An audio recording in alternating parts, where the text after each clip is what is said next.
والصلاة والسلام على سيدنا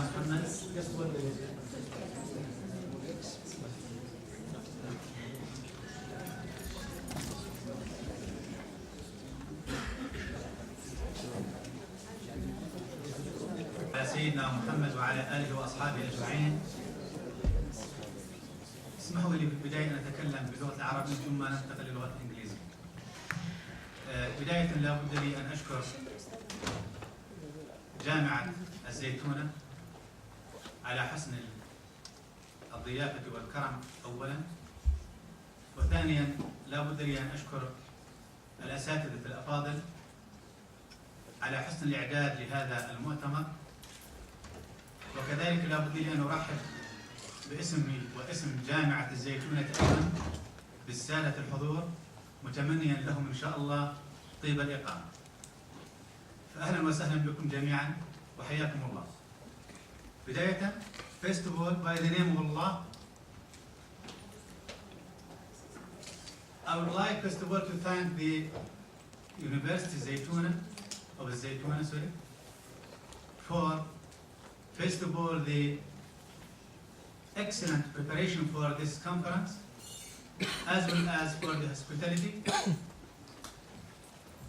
At the same time, I would like to take into consideration that Al-Zaytuna University plays a great and immense role in the development of the social and academic patterns in Jordan. Concerning this part, today we are going to cover in this session about 9 papers that have been written by scholars from many countries, from United States of America, from Romania, from Jordan, from Jordan also. So first of all, I would like to welcome my colleagues, and I would like to start with them according to their rank within the conference session. So first of all, I would like to start with Dr. William. Dr. William, from the United States of America. He is the director of the university program of the writing program at the University of Michigan. He has been a visiting professor at American University of Beirut, and he is going to shift to Sharjah University. Welcome, Dr. Bill. Now, concerning the time, each researcher, just 10 minutes. The keynote speaker also have about 20-25 minutes, please. Sorry? Since the keynote speaker, Dr. William is the keynote speaker, so we can take about 20-25 minutes. Okay. Each researcher is going to spend just 10 minutes, except Dr. Bill. He is going just about 20 to 25 minutes. Okay? Concerning the questions and interpretation of the questions, I'm going to delay them to the end of the presenting the paper. Thank you very much. The floor is yours.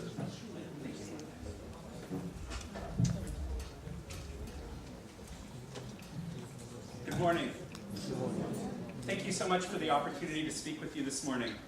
The name of my presentation is Going Global, Teaching in an Age of Transnationalism.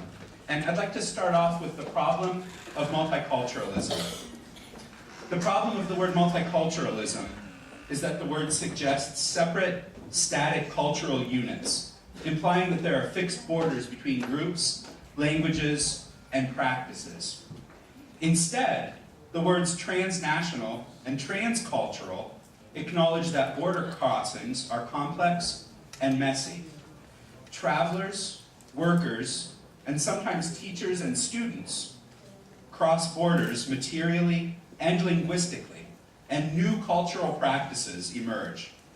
Business persons, for example, work in multiple nations, among groups with various cultural affiliations, speaking various languages and codes, and creating new, often technologically mediated practices through code meshing, co-opting, and numerous other globalized activities. 21st century citizens are transcultural in that we travel physically or virtually, utilize multiple languages, and alter our words and actions. This talk today explores why and how the university classroom can be a site of transnational exchange.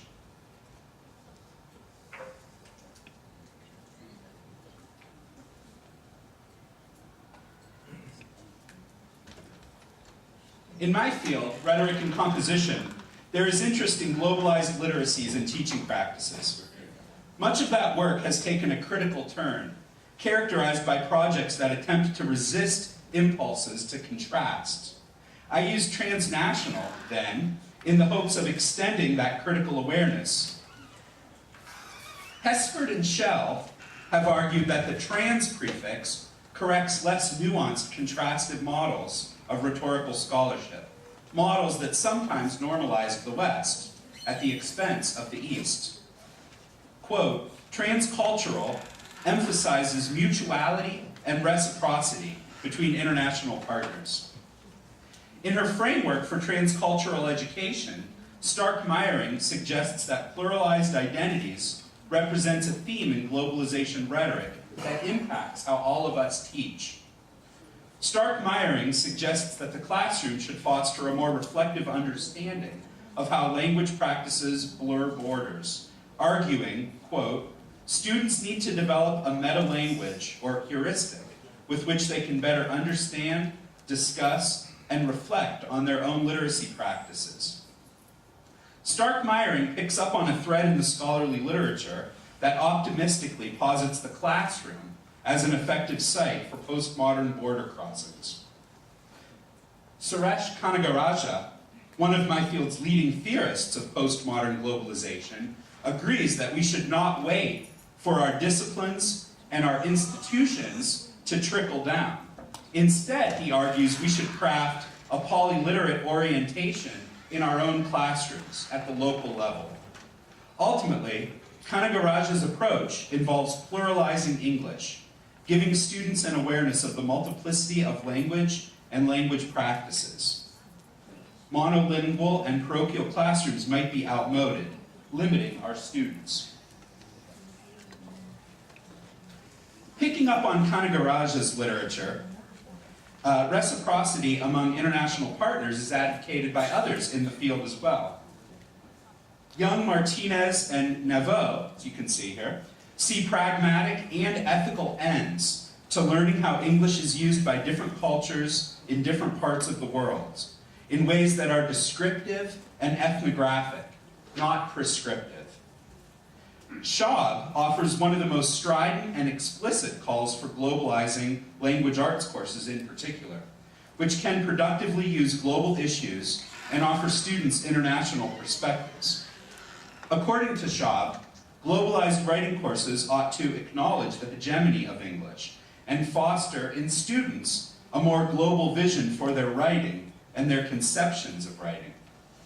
The recent literature illustrates the value of postmodern approaches to globalization and gives students useful tools like code meshing or combining of languages, a critical self-awareness across difference, and an opportunity to use purposeful writing to engage international peers and audiences.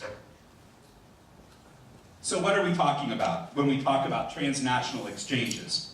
First, members of academic communities working across all types of boundaries and borders, like what we're doing today. Students collaborating with one another on projects, papers, and problem-solving initiatives. Faculty members working with peers in various international contexts, and also in different departments and disciplinary configurations. Again, speaking of my own field, too much of collaboration has been limited to like-minded colleagues with the same type of advanced degree, instead of reaching out to linguists, translators, cultural critics, and education scholars across international borders, transnationally, as I've been arguing. In the interest of experimenting with the transnational, a team of colleagues and I have formed a sister relationship between two writing programs. The writing program at my home university, at University of Michigan, and the writing program at the American University of Beirut, where I was formerly a visiting professor. We call our group the Beirut Dearborn Writing and Learning Community. 8 instructors, 4 in the United States and 4 in Lebanon, who have linked our students, our classes, and ourselves. I'd like to report today on why this group got started and talk about the work that students did during that first semester, fall 2010, when courses on the two campuses were first linked. My goal is not to suggest that this is the right way to go global, only to suggest that this is one example of how to go global in the context of our own classrooms.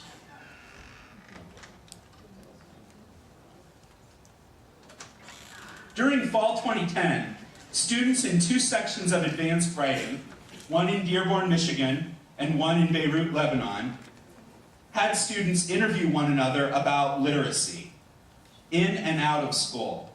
And after several weeks of Skyping, Facebooking, and emailing, the students composed literacy narratives about their new transatlantic peers.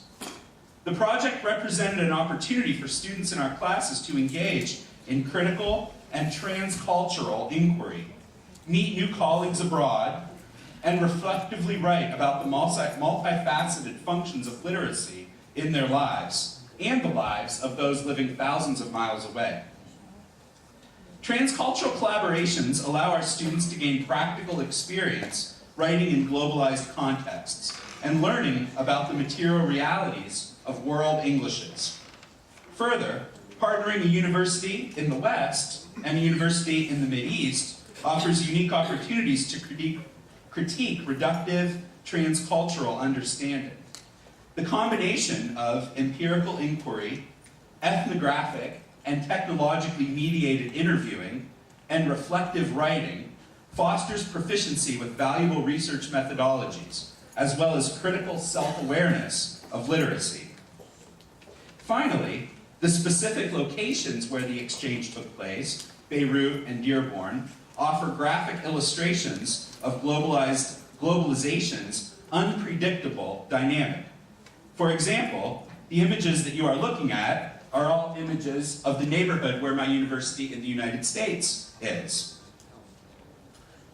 Rima Faki, who is a winner of an American beauty pageant, the largest mosque in the Western Hemisphere, and one of the many Middle Eastern restaurants that exists in Dearborn, Michigan. So one of the stated goals of transnational teaching is to attend to the complexities of language, culture, and place, and provide students the opportunity to reflect on those complexities, including the surprises. Dearborn, Michigan, population of just under 100,000, is an inner suburb of Detroit, known as the birthplace of Ford Motor Company. More recently, though, Dearborn has become the center of Detroit's Arab and Arab American populations. Estimates differ, but at least 1/3 of the city's population comes from the Arab world, especially Yemen, Iraq, Palestine, and especially South Lebanon. As a home to large diaspora communities from the Middle East, the city is multilingual and multicultural. So some students in Beirut who were involved in this partnership were surprised to learn some of these facts. Surprised to learn that Dearborn has a multitude of businesses owned by Arabs, surprised at the influence of Islam in the community. National news media in the United States sometimes comes to Dearborn to do stories about fasting during Ramadan, or about high school dances, when stories focus on students who adhere to Muslim traditions regarding socializing. And of course, during the controversy over a prominent anti-Islamic activist and preacher who has staged several media events in Dearborn in recent years. Beirut, in the meantime, is the capital of a less than a century-old nation and has been a crossroads of Eastern and Western cultures for millennia.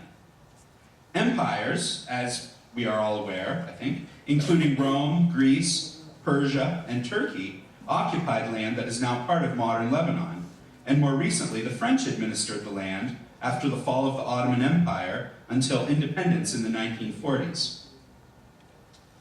I offer these superficial sketches to illustrate the postmodern realities of these two contexts. They are unique, they are historically situated places, linguistically and politically. Why do I use the term postmodern? Both Beirut and Dearborn illustrate the shifting nature of the identity of a place. Beirut is at once a Christian and Muslim city, a cosmopolitan and multilingual capital, an Arab and westernized city, a post-colonial place of both beaches and sectarianism, Roman ruins and McDonald's. Dearborn, historically, was a segregated, white-only community that now houses the largest non-Western diaspora community in the entire Western Hemisphere, where public schools serve only halal food, and where a larger percentage of women wear a hijab compared to most neighborhoods in Beirut. Having both used variations of a literacy narrative assignment over the years, my teaching partner back in the United States and I developed a sequence of assignments for our transatlantic classes, in which their research would culminate in the composition of a literacy profile about a peer abroad. We matched students up with one another and asked them to get to know each other, mainly using Skype. We distributed a long list of possible questions that the students could ask one another in order to learn more about their new partner. In particular, to learn more about their reading and writing habits, in school as well as out of school. We instructed them to report on their findings and also write reflectively about the process of meeting and communicating with a peer abroad. We wanted students to talk to each other one-on-one, specifically about reading and writing in their lives as human beings and in their lives as students. From the start, observations about literacy, which was the focus of the classes, were fascinating. On the day I began discussing literacy across cultural contexts with my students in Lebanon, conversation was vigorous. Students wondered the degree to which secularism, privacy, and individualism were characteristics of oral language in the United States. Several had heard the cliché that in the West, discussing religion and politics was impolite. This student made the joke, "That's all we talk about here." They suspected that the lack of references to God in public discourse, the presence of African American spoken dialect, and the prevalence of swearing and cursing would be markedly different among the spoken English of their peers in the United States. Having heard me reference workplace literacies in our early discussions, they also speculated that the fact that most of their American peers have paid jobs, which is rare among students at AUB, would be a significant source of difference, perhaps in terms of the content of conversation. We encourage students to use Skype as the primary means of communication. Many pairings, though, instantly went to Facebook as the primary mode of talk. In fact, from the day that we passed out contact information, many students had become friends with one another before even walking out of the classroom, something that we did not predict. A few students speculated that communication with their transatlantic, transcultural peers might be awkward, but in execution, most reported comfort with their peers and found the occasion to be an opportunity to make friends, engage in vigorous exchange, and do what they saw as an atypical assignment. The idea was to establish relationships among students, foster a collaborative team approach to writing and research, challenge assumptions and misconceptions about language, culture, and place, and take advantage of computer-aided communication platforms to conduct their ethnographic interviews. The research culminated in transnational literacy reports that students wrote about their overseas peers. Even during this initial semester in fall 2010, when the Beirut-Dearborn exchange included only one class on each campus, we were committed to analyzing the student writing and thinking about how the students represented one another textually.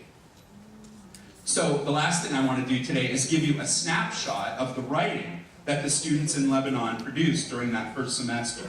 If I had more time, I'd share examples from the American students as well, but these are 6 themes that grew out of the writing that the Lebanese students created. I'll give you a second to look at them.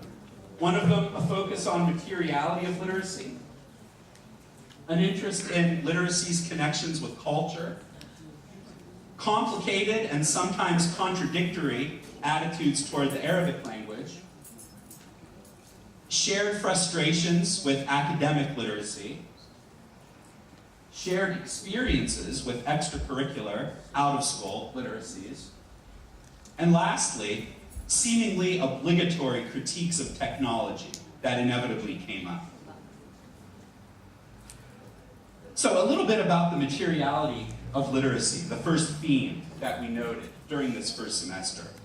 For undergraduates in Lebanon, this project represented an opportunity to reflect on the materiality of literacy and the ways that literacy is tethered to material conditions. They couldn't talk to their American counterparts about their literacy without talking about their jobs and career aspirations. They remark how life, career, and literacy overlap for their American counterparts and frame various aspects of Americans' lives as literacies: workplace literacy, family literacy, etc. Some AUB students single out particular literate activities of their Dearborn counterparts as having material potential and material implications. Examples include a bakery employee whose literacy, that is, her customer service skills, like reading shoppers, earns tips. Some AUB students single out Dearborn students who wrote narratives or reported information about literacy that articulated the connection between reading and writing and the careers that they had chosen, particularly those who had stories about the reasons why I'm going to be a teacher, because many of the students in the United States during this semester were education majors. AUB students reported being strongly urged by families to go into particular fields, mostly engineering, medicine, and science. So they found the Dearborn narratives intriguing and often related very intimately to literacy, to the reading and writing that their American counterparts were doing. They described Michigan Dearborn students' recollections of books they loved as children, of elementary school read-ins, of library reading programs, and of being read to by parents. These were not terribly unique observations, but what was unique, we found, was the way that the students in Lebanon framed those experiences of their American counterparts as being examples of literacy that don't necessarily have to do with reading and writing as a hobby or reading and writing as a day-to-day leisure activity, but rather something that was a means to an end, something that was very practical and very pragmatic. And they were very struck by how different that was from their own experiences with literacy. So, with more time, I would get into the other 5 themes that we had identified, but I can make the slides available to anyone who would like to hear more.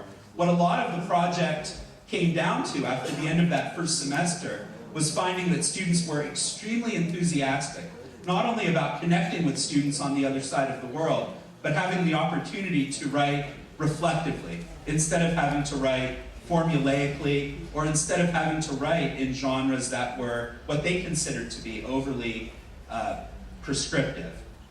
So this is an example of going global and using transcultural exchange in a course that's rooted in rhetoric and literacy. But the more we've worked on the project and the more that we've expanded to include other teachers at the 2 universities, the more we've found that it's something that can cut across different disciplines and happen in social science courses, education courses, and across the curriculum.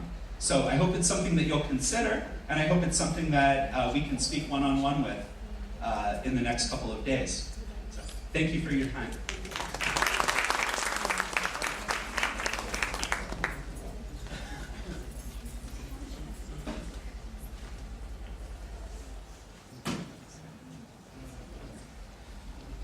Dr. Bird, thank you very much for the limited time, and you have discussed your paper within the limited time. Thank you very much. Now, I would like to also welcome my colleague, Dr. Anka from Romania. Dr. Anka, she's Anka here. She's from Babish University in Romania. Also, she is a doctoral student, 3rd year. Welcome to you. Welcome.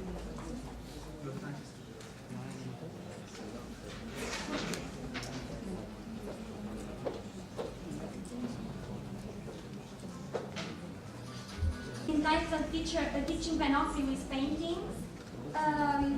For those who don't know, Ben Okri is a Nigerian writer. He's been living in London for about 30 years. I will start by telling you what his purpose, what the goal of everything, of writing, of his writing is. Namely, he says that I think maybe the purpose of what we try to do in art finally is to entertain the human heart into a sense of its true kingdom, of its magnificence. I have chosen to present him in, let's say, in a parallel with a very well-known Mexican, so to say, painter of Spanish descent.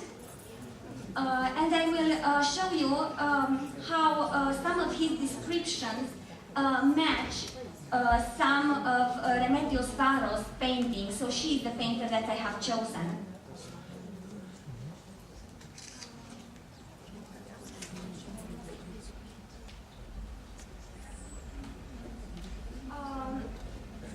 The reason why I have chosen to contrast, to put face to face the two, both painter and writer, is that they are both exiles, and both of them are very preoccupied with the role of imagination in revealing what is hidden behind our everyday reality. They also believe in the existence of a realm which is hidden somewhere beneath our reality, and both of them try to reveal it through their art. Ben Okri in writing and Remedios Varo in painting.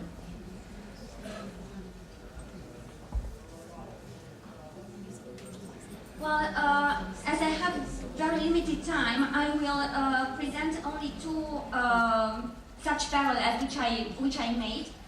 One of them is taken from Ben Okri's well-known and Booker Prize-winning novel, The Famished Road. It is about the passage of his main character, Azaro. He is a spirit child. A spirit child is also called an abiku. It is taken from the Nigerian folklore, and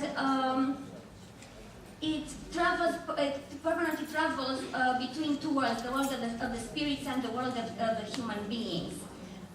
He wishes to, so he is born into the world of human beings, then he wishes his death, and he goes back, and there is a circle going on permanently. Azaro chooses to remain in the world of the spirit, and this is of the living, and this is his passage. As we approached another incarnation, we made pacts that we would return to the spirit world. Those who broke their pacts were assailed by hallucinations and haunted by their companions. How many times had I come and gone through the dreaded gateway? But this time I chose to stay. This meant breaking the pact and outwitting my companions. Each one of us made the passage alone. Now, this excerpt taken from The Famished Road has a counterpart in Varo's painting called Fear, and I will explain how. So, the world of the spirits which Azaro escapes from can be paralleled by the deep space from which the wheeled character is fleeing in Azaro's painting. Azaro's spirit companions, striving to hold him and to punish him for his treason, can find a parallel into the arms, I don't know if you can see, into the arms and the stretched out and the eyes peeping through the holes in the walls. The aquamarine air of love in which the spirits float in the world of the spirits, and the serene presences of their ancestors are suggested by the transparency of the walls and the diaphanous figures trapped behind them in Varo's painting. And the vows which the spirit children made before their birth can find a parallel in the long drape that burdens the character's head and makes her escape hard in Varro's painting, as you can see. Okay, so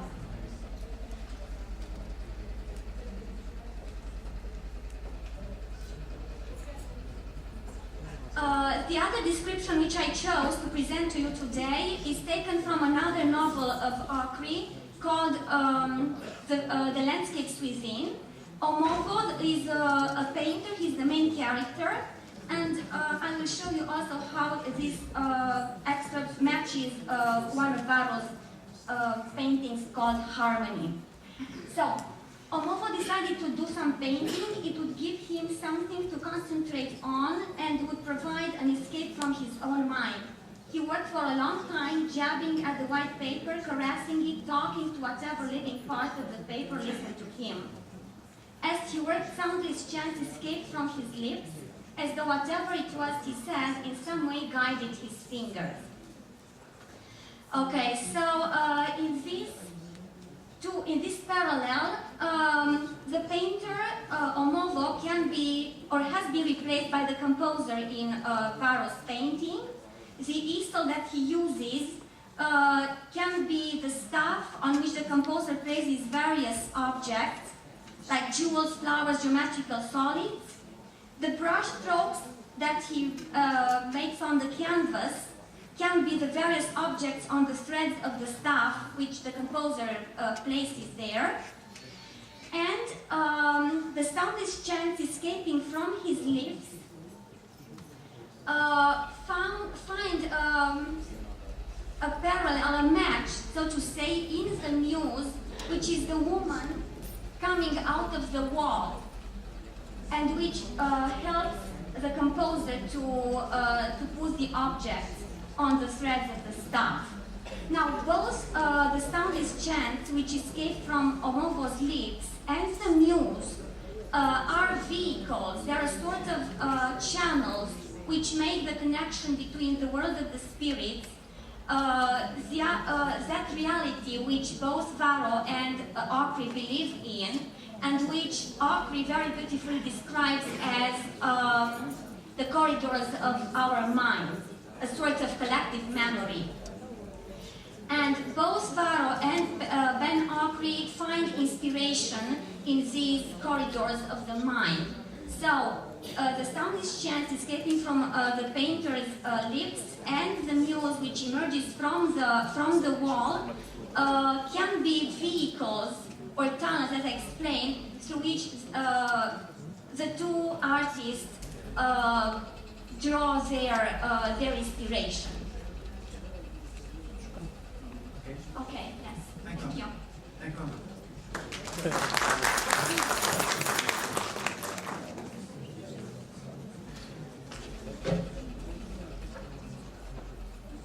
Thank you very much.